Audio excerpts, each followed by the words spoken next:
आज काय बनवतेस? आज मी बनवते चिंचगुळाची आमटी. मोहरी, छान तडतड, मेथी दाणे, मिरची, कढीपत्ता, हिंग, हळद आणि फोडणी तिखट घातलं की आमटीला रंग छान येतो.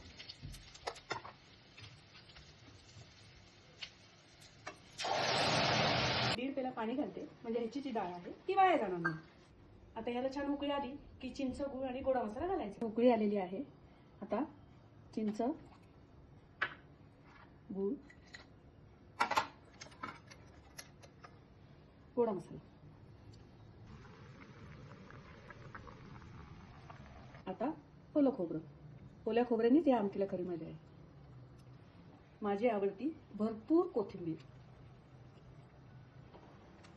आमटी रेडी आहे.